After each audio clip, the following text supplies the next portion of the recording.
E aí, tudo certo? Hoje a gente vai decifrar a história elétrica do coração, mas com um foco bem específico. Se preparar para uma prova prática. Vamos direto ao ponto, desvendar os conceitos-chave para entender e, o mais importante, interpretar o que o coração está dizendo para a gente. Certo, então vamos lá. Olhando para isso aqui, pode parecer só um risco num papel, né? Mas a verdade é que isso é uma linguagem, e para mandar bem na prova, a gente precisa se tornar fluente nela. Cada ondinha, cada espaço, olha, tudo isso está contando um pedaço da história, tanto da parte elétrica quanto da parte mecânica do coração. É um livro aberto. Para a gente entender o desenho completo lá no eletrocardiograma, a gente tem que dar um passo para trás e começar bem do comecinho, sabe? Lá no nível micro. A gente vai falar da faísca elétrica de uma única célula. É aí que a mágica toda começa. Esse é o nosso ponto zero, sabe? É como se fosse o silêncio antes da tempestade elétrica que é um batimento. Esse estado de prontidão, é fundamental. Ele é mantido principalmente porque a membrana deixa o potássio sair com mais facilidade. Pensa assim, sem esse repouso, sem essa calmaria, simplesmente não tem disparo, não tem batida. Então, olha só que interessante. Dá para pensar nesses gradientes de íons como se fossem a bateria do coração. A célula está o tempo todo gastando energia, sabe? Usando a famosa bomba de sódio e potássio para manter o sódio do lado de fora e o potássio do lado de dentro. Essa separação que basicamente carrega a pilha para a próxima batida. Essa dança elétrica em 3 passos é o evento principal. Primeiro, tem a despolarização, depois a repolarização e, por fim, a volta ao estado de repouso. Agora imagina isso acontecendo em milhões de células, tudo junto de forma super coordenada. O resultado? A força de um batimento cardíaco. É literalmente a faísca que liga o motor. Beleza, agora vamos para o evento principal. Vamos ver como toda aquela ação que acontece na célula, aquela faísca, se transforma naquelas ondas que a gente vê no eletrocardiograma. Chegou a hora de conectar o micro com o macro. Cada pedacinho desse traçado conta uma parte da história, sério. A onda P é o start, o pontapé inicial lá dos átrios. O complexo QRS, bom, esse é o sinalzão para os ventrículos, que são a parte mais forte do coração entrarem em ação.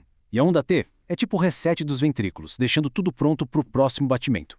E aqui, tem um ponto que é ouro para a prova. O evento elétrico sempre vem antes da ação mecânica. Sempre. A eletricidade é o comando, a contração é a resposta. Então, quando aparecer aquele QRS grandão no traçado, já sabe, a contração dos ventrículos, a sístole, está vindo logo em seguida. Bom, agora que a gente já conectou a parte elétrica com a mecânica, vamos dar uma olhada no que define a potência da bomba. O que será que determina a força de cada batida do coração? Para entender isso, vamos pensar num elástico. A pré-carga é o quanto a gente estica esse elástico antes de soltar. Quanto mais esticado, certo? Mais forte vai ser o disparo.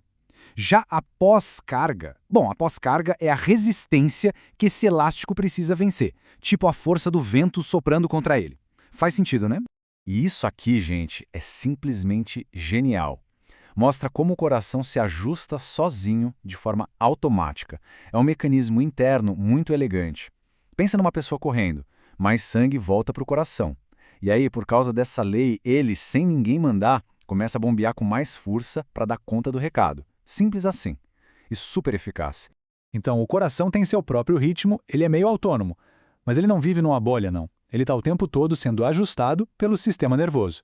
E tem mais, a gente pode olhar para ele de diferentes ângulos elétricos, o que é fundamental para fazer um diagnóstico preciso. E esse balanço é perfeito. A gente tem um sistema simpático, que é o acelerador, e o parasimpático, que é o freio. É essa dupla que deixa o coração responder na hora ao que o corpo precisa. Não importa se é numa corrida para pegar o ônibus ou tirando uma soneca. Um acelera para a ação, o outro pisa no freio para acalmar tudo. Imagina que essas derivações são tipo câmeras, cada uma posicionada num ângulo diferente, filmando o coração. O que a gente consegue com isso? Uma visão tridimensional da atividade elétrica. E por que isso é tão importante? Porque é assim que a gente consegue determinar o eixo elétrico e pescar problemas sérios, como hipertrofias, quando o músculo cresce demais, ou bloqueios de condução, que são falhas no circuito elétrico. Agora uma dica prática, aquelas que salvam na hora do aperto. Para calcular a frequência cardíaca rapidinho num ritmo regular, a gente usa o método dos 300. É fácil. A gente pega um número de quadrados grandes entre duas ondas R e divide 300 por esse número. Por exemplo, se tem 4 quadrados, faz 300 dividido por 4, que dá 75 batimentos por minuto. Se fossem 3 quadrados, daria 100. Se fossem 5, 60. É um cálculo de cabeça super rápido e fundamental no dia a dia. Muito bem, agora que a gente já viu a teoria, que tal colocar o conhecimento à prova? Vamos com algumas questões práticas, bem no estilo do que pode cair numa prova. É a hora de ver se os conceitos realmente se conectaram. Vamos lá, primeira pergunta. O complexo QRS no eletrocardiograma representa qual evento fisiológico? Pensa um pouquinho no que a gente conversou, principalmente sobre a parte mais musculosa do coração. Isso aí! A resposta certa é a despolarização ventricular. É bom lembrar sempre, o QRS é o comando elétrico que manda os ventrículos bombearem o sangue.